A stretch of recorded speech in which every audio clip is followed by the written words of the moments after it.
Y vamos a conversar hoy día con Hugo Herrera, que viene muchas veces a conversar sobre, cómo se entiende lo que está pasando en términos políticos, particularmente en el sector de la centro-derecha, donde hoy día se removieron bastantes piezas a raíz de la renuncia de Javier Macaya por todo lo que tiene que ver con lo sucedido judicialmente con su padre. Gracias por estar acá, Hugo. Y además tenemos las elecciones que se vienen encima en términos municipales, que probablemente son las que anticipan de alguna manera cómo se podrían dar las cosas en términos también presidenciales más adelante. Hugo, ¿qué tanto puede afectar la salida de un presidente de la UDI? Las situaciones de un partido. El presidente, es cierto que es el principal dirigente de un partido, pero teóricamente alguien podría decir, bueno, alguien lo va a reemplazar, no necesariamente todo va a tener que partir de cero con la renuncia a un presidente, pero a ver, ¿cómo lo ves tú? Bueno, muchas gracias por la invitación. Yo creo que sin duda que lo que ha ocurrido es complejo para la UDI, sobre todo porque ejerce un papel de pivote, digamos, entre los partidos de derecha tradicional, y porque deja a un dirigente que está muy bien calificado en términos generales en una situación muy débil. O sea, Javier Macaya en el fondo rompió una regla que es importante en política. Yo creo que la que lo planteó de mejor manera fue Evelyn Matei. O sea, aquí es el interés superior de los niños el que está por sobre todo. Y de alguna manera, cuando uno entra en política, si el padre no está muerto, hay que hacer como si lo estuviera, digamos. O sea, eso tiene que quedar claro, porque son dos lógicas concurrentes. O sea, tú no puedes, en tanto que presidente de un partido que tiene que velar por el interés general de la nación, y por más que sea humanamente comprensible, porque es humanamente comprensible, defender los intereses particulares de una persona que además tiene fallo en contra.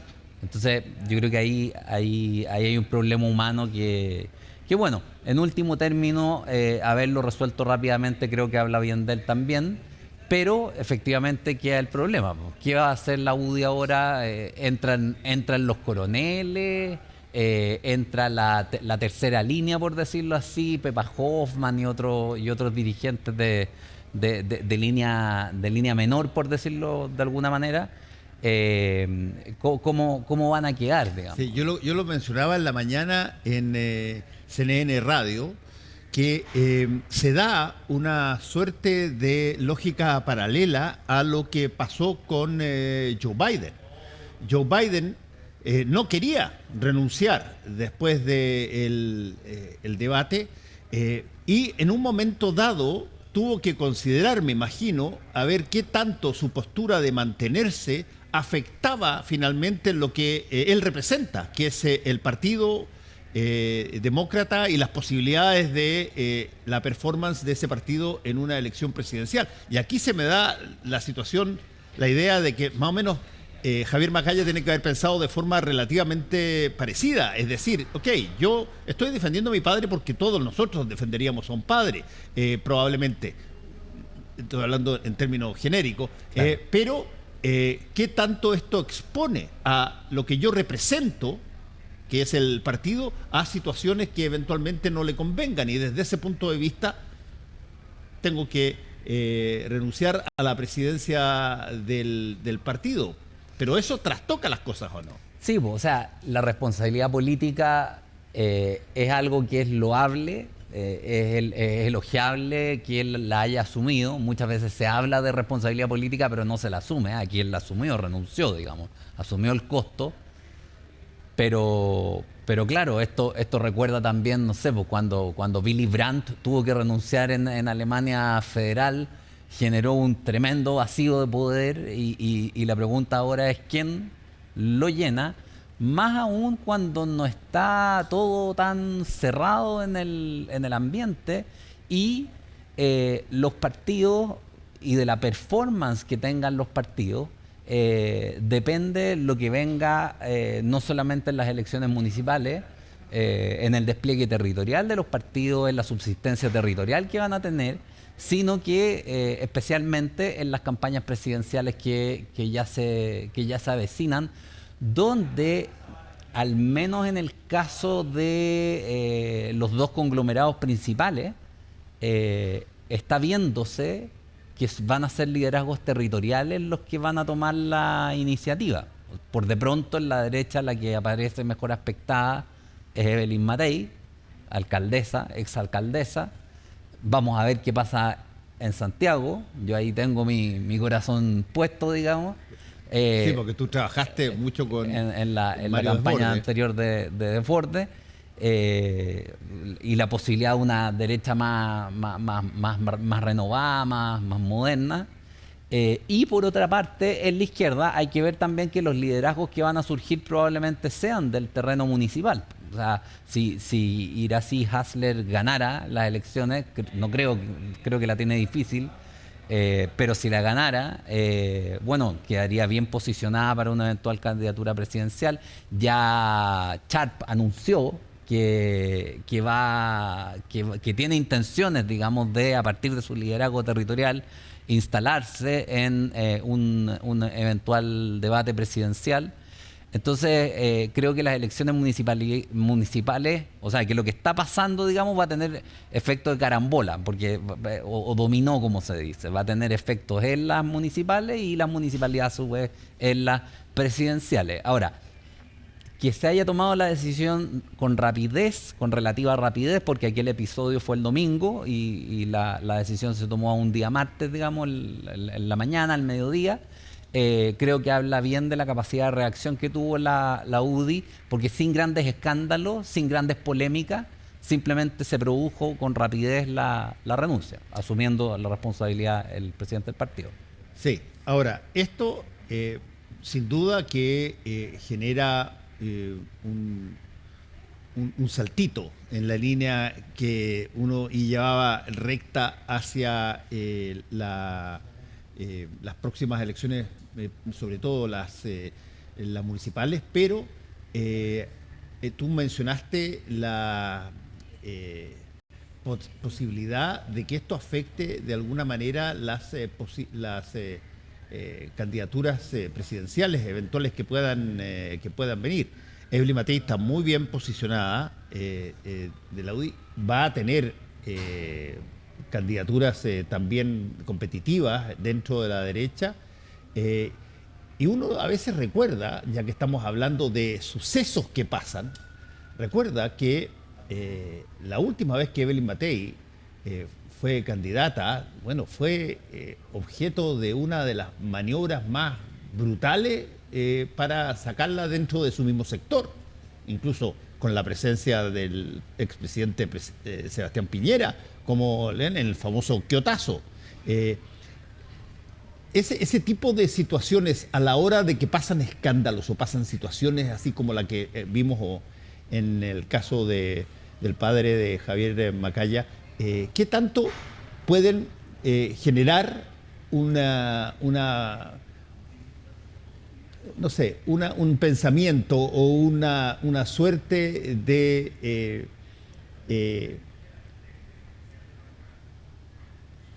a ver, ¿cómo ponértelo para que la palabra sea la que corresponde? Una suerte de cuidado en términos de si se vota o no se vota por un partido, por ejemplo, o por un sector, que es una cosa que normalmente se hace, donde un hecho individual afecta a todo el sector.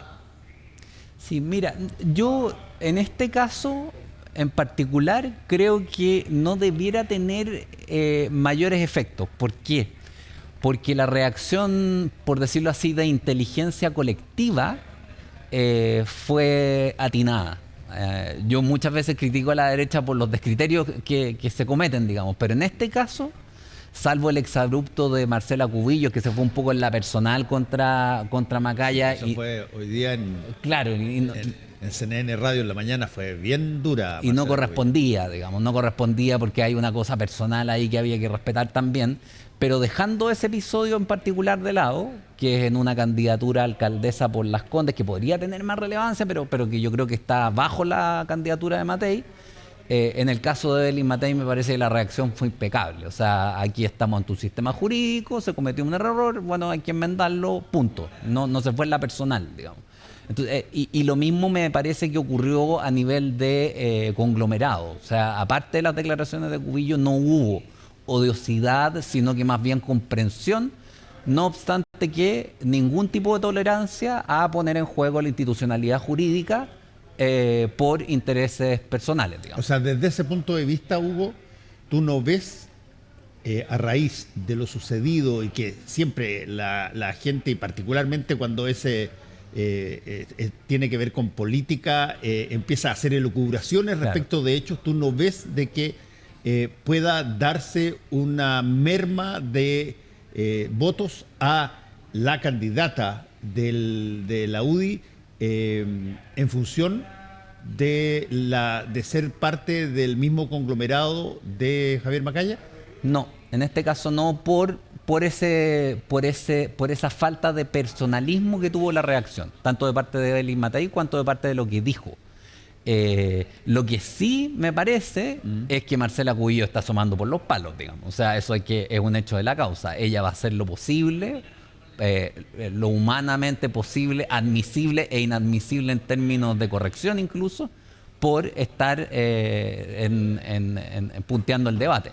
Y eso es algo que en el entorno de Evelyn Matei deberán percatarse, digamos. O sea, las candidaturas fuertes aquí, Matei, qué sé yo, Desbordes, alguno que otro dentro de la UDI, deberán tomar rápidamente nota de que esto es un episodio, pero es la grilla de largada, por decirlo así, o sea, tú piensas, de un debate que se viene. O sea, tú piensas de que Marcela Cubillo, con su performance de esta mañana en CNN Radio, puso un pie en la posibilidad de enfrentar al candidato presidencial?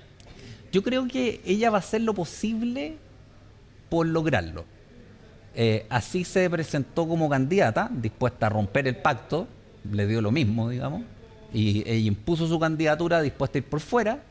Y hoy día, en una especie de vendetta personal, digamos, saca ventaja de un error de Javier Macaya y le pega a la persona, digamos. Ahora, ¿por qué tú dices vendetta personal? ¿Qué cicatrices tenía Marcela Cubillos al respecto? No son viejas, pero si uno piensa, ella rompe en el fondo las reglas del juego al irrumpir como candidata en Las Condes, donde la UDI tenía a su alcaldesa. Sí. Javier Macaya, como presidente de la UDI, obviamente que tuvo que defender a su alcaldesa. Y ahí ya se produjo una primera diferencia con Marcela Cubillo. Y hoy día, bueno, salió a cobrar. Esto en política se usa, pero creo que el tono que le está dando podría ser perjudicial, porque es un tono más republicano, en el sentido de partido republicano, es un tono más extremo, más de combate, que un tono de liderazgo nacional, como el que se pretende. Ahí apuntas a una situación bien interesante que alguien podría decir, oye, ¿quién se beneficia de esta situación? Evidentemente la UDI está media delicada después de todo esto que ha pasado ahí, pero ¿se beneficia Renovación Nacional? ¿Se beneficia Republicano? ¿Quién se beneficia? ¿Hay alguien que puede capitalizar esta situación en su favor más claramente que otros? Yo creo que es difícil porque no estoy tan seguro de que los perjuicios sean altos. Yo creo que incluso al revés, uno podría medir en el mediano plazo y notar que esto eventualmente trajo más beneficios que perjuicios. Hay que ver cómo, yo creo que todo depende a esta altura de cómo decante el debate en los próximos días y cómo se rearme la UDI. O sea, cómo quede conformada la directiva de la UDI. Porque si tú ves una directiva que quedó entre gallo y medianoche, con el raspado de la olla de la dirigencia UDI, claro, eso va a dañar probablemente a uno de los principales partidos de la centro derecha, entre otros el partido de la precandidata con más posibilidades. Si la UDI, en cambio, se arma de una manera sensata, con una combinación de gente joven y gente de mayor trayectoria, con liderazgos poco discutidos, digamos, sino que bien reconocidos, bueno, sería una oportunidad eventualmente que de otro modo van a aprovechar los otros partidos, ¿cierto? Así, o sea, si la UDI arma una mala directiva, ¿quiénes se benefician? Sin duda que Renovación Nacional, que tiene una directiva que está funcionando bien, con cierta tranquilidad, qué sé yo, y de lo contrario, bueno, la UDI le empata a Renovación Nacional.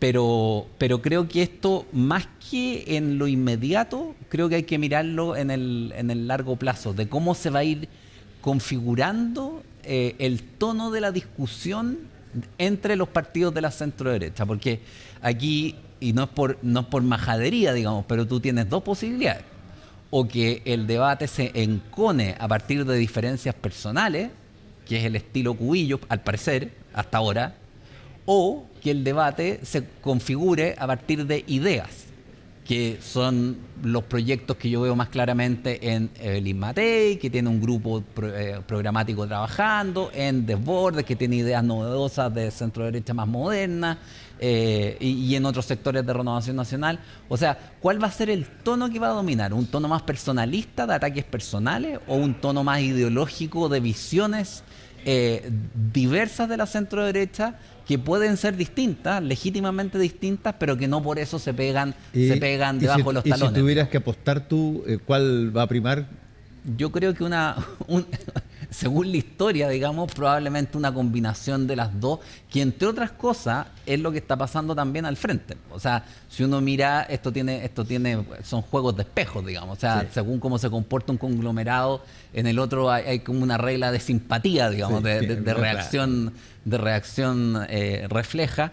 Y ahí también uno ve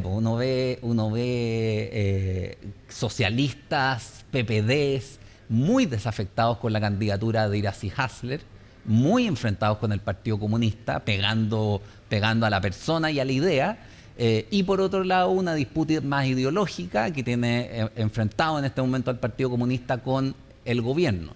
Entonces habría que hacerse la misma pregunta, no jugar al empate, sino que cuál va a ser el tono de las precandidaturas en ese lado. Yo creo que va a ser bien parecido a lo que va a ocurrir en la centro derecha. Hay dos posibilidades: pegar a las canillas, o la discusión ideológica más de fondo. Ahora, el gobierno y particularmente el presidente tiró lo que en tiempos normales, con las situaciones delictuales que estamos viviendo, en tiempos normales todo el mundo se hubiese parado a aplaudir, que es, oye, vamos a hacer una nueva cárcel para que sirva de ejemplo en términos del combate contra la delincuencia. El problema de las nuevas cárceles, y cada vez que pasa ocurre igual, es que todos quieren tener una nueva cárcel, pero nadie la quiere tener en su comuna. Y por lo tanto se empieza a producir automáticamente una situación donde de pronto los alcaldes, incluso afines al presidente, empiezan a mirar lo que dicen sus vecinos y tienen que salir de alguna manera a cuestionar si es que la cárcel se genera o se piensa en ese territorio. Ahora, ¿cómo eso puede alborotar todo? No, es patear un avispero hablar de cárceles y basurales. Pues, y basurales, que es la otra variante. Son las dos cosas que una municipalidad no quiere tener dentro de su territorio.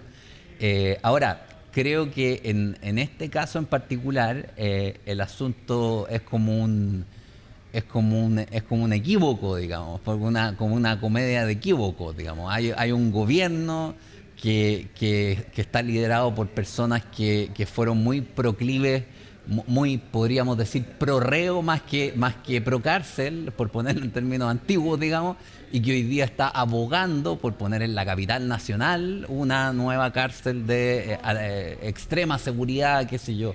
Y eso termina dañando el proyecto de candidatura municipal de una alcaldesa en ejercicio de la propia alianza de gobierno. habría que ver si los riesgos están calculados y se pretende con esto elevar a Ira Hasler en una especie de defensora de los vecinos de la comuna, o no hubo cálculo y simplemente estamos en presencia de un vil conflicto atávico, digamos, de este rechazo que siempre va a haber de parte de los alcaldes a tener cárceles en sus comunas. Por lo demás, sin embargo, esto es una ampliación, no es la creación de una nueva cárcel. Y creo que si se trata bien el asunto, podría beneficiar al barrio completo. O sea, creo que hoy día, así como está instalada la actual cárcel, no es el barrio el que se beneficia, y al contrario, digamos. O sea, si se pensara bien el asunto, quizás podría esto ser beneficioso para todos. Hay que ver cómo decanta, pero sin duda que es una patada en el avispero, y hay que ver a qué motivos, digamos, hay que hacer un análisis para ver a qué motivo esto responde, porque habría que preguntarse también cómo quedan las candidaturas de oposición frente a esta cuestión. ¿Van a tomar partido por la cárcel, contra la cárcel, cuando tienen en específico una agenda de seguridad? A lo mejor podría haber sido una movida genial del gobierno para generar un conflicto ahí en las candidaturas de la oposición. Habrá que ver cómo decanta el debate. Estamos en el inicio y estos debates además son largos porque salta una comuna, después se dice que va para otra y salta esa otra comuna. No, y este tipo de debate, Hugo, genera también un componente que a veces uno lo ve en candidaturas aisladas que ven que en todas partes del mundo lo que está ganando es el que grita más fuerte, el que identifica a un enemigo más temprano, el que no trepida en pronunciar todas las medidas como si fuera superhéroe para cortarle la cabeza a todos los que no. Y de pronto esto que tanto puede empujar en términos de las candidaturas o de sobre todo las nuevas presidenciales, conceptos que ya estaban de alguna manera dejados atrás. Pena de muerte, por ejemplo, es una lógica. El que las cárceles se construyan en islas o en lugares total y absolutamente apartados. El que se insista, por ejemplo, por parte de la derecha, que hay algunos candidatos que lo han planteado, la posibilidad de tenencia de armas para enfrentar los problemas de delincuencia. ¿Qué tanto eso puede aparecer si es que lo que está en presencia nacional es a ver qué hacemos con los delincuentes? Claro, mira, yo creo que el pie forzado aquí es la cantidad de muertos del último tiempo. O sea, ya estamos por docenas, digamos. O sea, y eso en Chile no pasaba en épocas democráticas. O sea, que una docena de personas haya muerto en un fin de semana, eso es como de la operación Albania, digamos. O sea, habría que pensar en cosas de ese tipo, pero no en un proceso democrático, en un gobierno democrático. Entonces, la pregunta que hay que hacerse es, ¿cómo reacciona un gobierno donde en su agenda jamás estuvo el problema de la seguridad? Porque seamos sinceros, no estaba en los 5 primeros puntos del programa el asunto de la seguridad. ¿Cómo reacciona un gobierno con un partido comunista además muy contra las agendas de seguridad, que se resiste incluso a medidas preventivas como las que se hicieron en Villa Francia? ¿Cómo se conjuga todo eso?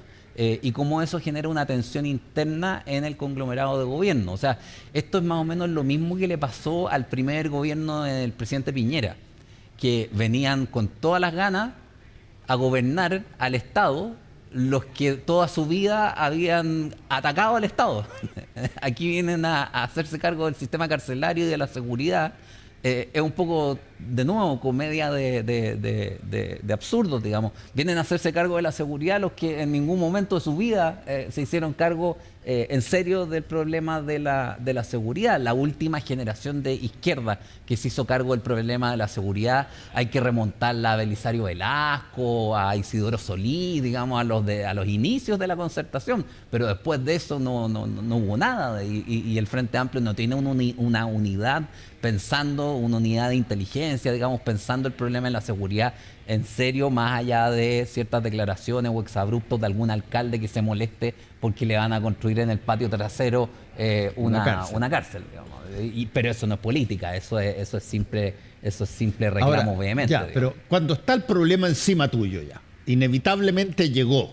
No lo viste quizá, o lo minimizaste y creíste que iba a ser de otra manera, pero ya, se te cayó el bolón encima. Técnicamente, en términos políticos, cómo se sale de eso, cómo se enfrenta a eso?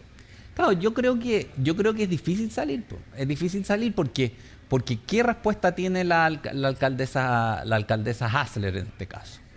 ¿Que acaso los ciudadanos de Santiago son privilegiados y por eso tienen un derecho especial a que no se construyan cárceles en Santiago? Cuando se presentan múltiples ventajas en tener una cárcel de alta seguridad en Santiago.